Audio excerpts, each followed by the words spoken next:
I'm asking people, and I'm going to start asking them on my podcast, and you're the first one. It's like this. It seems like there's a lot of people talking about wisdom. Okay. And that's how it goes to your village elders, right? Wisdom. What is wisdom? How do we define wisdom, and how do we articulate what is wisdom, and who's wise, and how do we know who's wise? Is there a way we can do that in a systematic manner? Yeah. Okay. So I have so much to say on this topic. So bear with me. I'm going to revisit that question because you said some stuff before that that'll lead Yeah, into that. sure. Okay. So my big, there's two ways we could look at this. I'll give you the big picture one, and then I'll give you the small picture one. Now, small picture first, it'll make more sense. My big complaint with most of modern society is I think the Enlightenment, everything that came out of the Enlightenment was inevitable, but ultimately a lot of the foundational thinking is a mistake and wrong. They got a lot of stuff wrong. So what I think happened is effectively first off, calling it the Enlightenment was pretentious as hell. It's the same thing. If you've ever met a person who's been enlightened, it's like if you ever met a person who's recently enlightened, it's like pretentious as hell. Yeah. Oh yeah, man, I did some acid at a Grateful Dead concert, and I understand. Like you guys aren't ready for all this stuff. No, it's not that cool. Enlightenment. I personally don't think enlightenment, like in the Buddhist kind of Eastern sense, is even a big deal. I think it's a thing that you got to do, but I think it's like not. There's a quote, before enlightenment, chop wood, carry water. During enlightenment, chop wood, carry water. After enlightenment, chop wood, carry water, which is like, you're going to think this is really cool. It's not. You just need to keep doing your work. Right. So the point of this being, what I believe happened, what I think has been happening as a result of human society for a long time, you could trace this back even to the Greeks and perhaps further back. We've had the mind-body dichotomy split. And Yeah. this splits rationality from emotions, right? This is also a physiological thing because the left brain has the Broca and the Wernicke's region, I believe, are the speaking parts of the brain, right? Right. The language centers. Those are only on one side of your brain. So if you ever did see like split brain experiments and stuff, the speaking part of the brain cannot communicate with the other one. And this part of the right part of the brain, the creative side, is where emotions and stuff kind of live, and they just don't communicate very well, and they do different things. So you have hemispheric lateralization of function, right? This, I think, is something I think like an individual's kind of neurology or physiology also projects onto the world in a sense. So if you look at and it's weird in that sense, but like Eastern and Western culture are kind of, more right brain, more left brain in a weird way. And so I won't get into why I think that is the case. It's interesting. I don't really have a rationale for it, but what we did effectively with the Enlightenment is we said, hey, you remember all those, like in the 1400s, you could point at the sky when it's raining and say, oh man, that lightning is because Thor is hitting his anvil, right? That's a kick-ass explanation, for the record. That's a cool explanation. There's some meaning behind that. You can draw meaning out of that, even if it's not literally correct. It makes your life better. However, now, Benjamin Franklin is told you there's electricity because of charged particles in the air or some shit. And we gain a literal understanding, but we lose the why, right? And that's what the Enlightenment did. We got all this knowledge and we lost the why. We lost the emotional component of it, which is basically, and this is effectively what I think we did, is we demonized the feminine, because the feminine ways of knowing and of interacting with the world, which is, intuition and emotion and the depths of creativity and stuff like that. That's something that we've said no longer has value based off of the Enlightenment. We said only things that we can logically, literally prove are true, and everything else is bullshit, right? Left brain. Yeah. Yep. What do we get? We get a world of cubicles. We get soul-crushing efficiency with no regard for the human. We get stupid-ass truck stops everywhere in the country that look identical, and strip malls, right? And fast food restaurants. And it's just disgusting. And it's poison to the soul, right? We've killed the feminine, because the feminine is where we get zest for life, right? That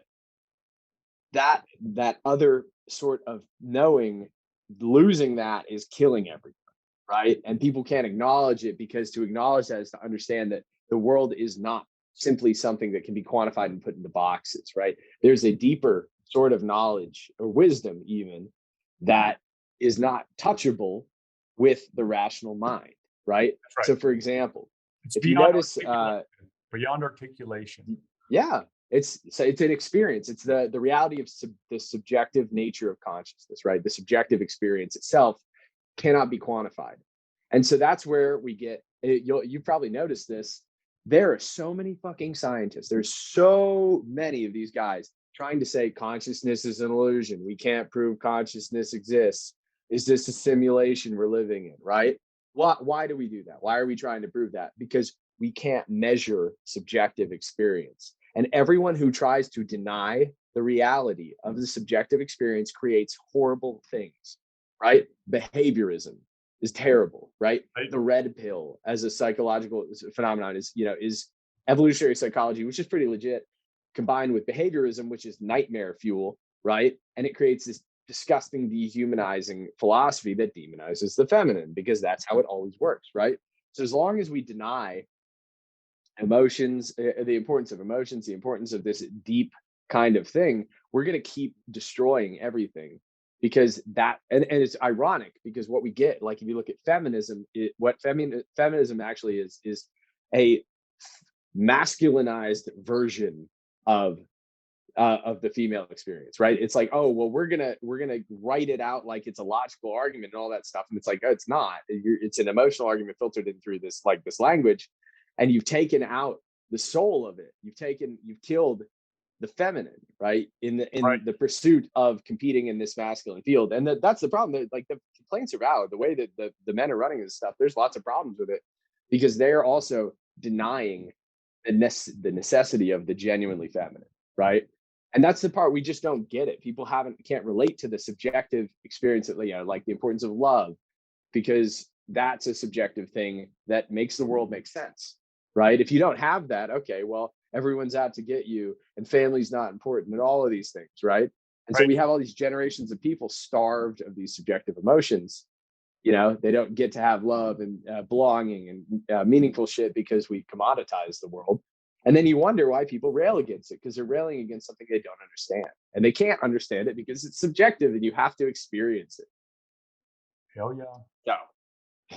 Yeah, that's a rant, man. It's right. It's right on the money because it is. It's like it's a deracination. I regard it as like the unplugging of us from traditional moorings that work to keep everything working together and us, functioning on this planet and making it go. And I regard it as an intentional function by people who are bullying everybody about because they gain benefit from doing so. That would be the psychopaths in upper level suites of management, right? And it's like, and it's, well, what's that mean? Okay, I think you can't keep the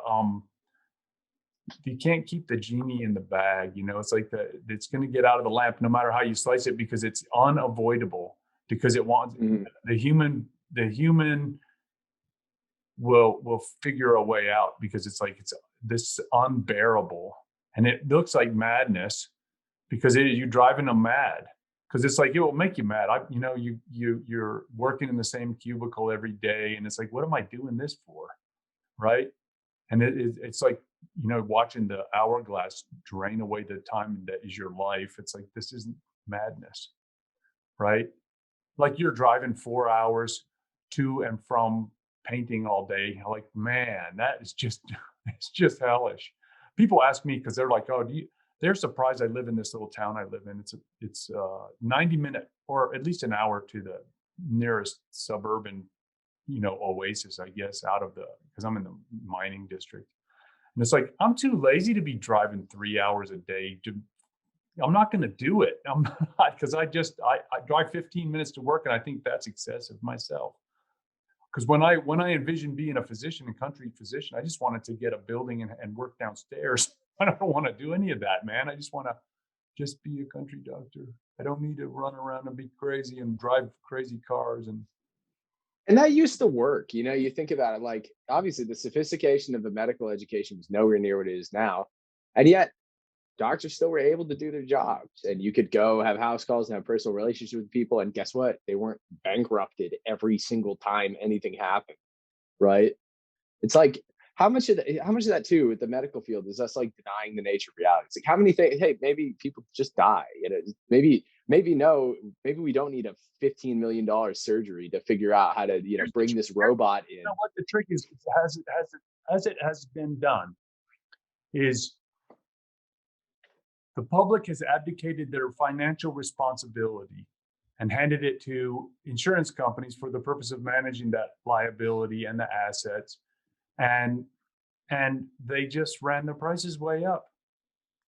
And they Because made it's it subsidized. They know it's subsidized. now the people have no money. So they don't have the responsibility for hiring their own doctors. So they don't even get to choose what they're doing. It's like it's god awful because the financial element of it is controlling the patients and the providers. And it's like they're overpaying the providers for the services they provide. And the people are all scared and having this crazy emotional response to having a problem. And they've heard some crazy thing and it costs $10 million and they don't know what that means. And it's like, they're not paying and they know it. And they're grateful for the opportunity to be the beneficiary of the largesse that is provided. And it's like, it's just an organizational mess is all it is. And it's benefiting the people who control the money, in my opinion.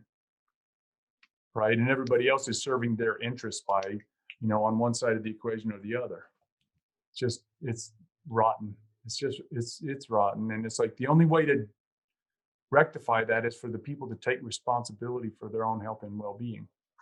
I hope you enjoyed this episode of the Best Medicine Podcast with Bradley H. Werrell, DO. Don't forget to hit like and subscribe below, either over there or over there.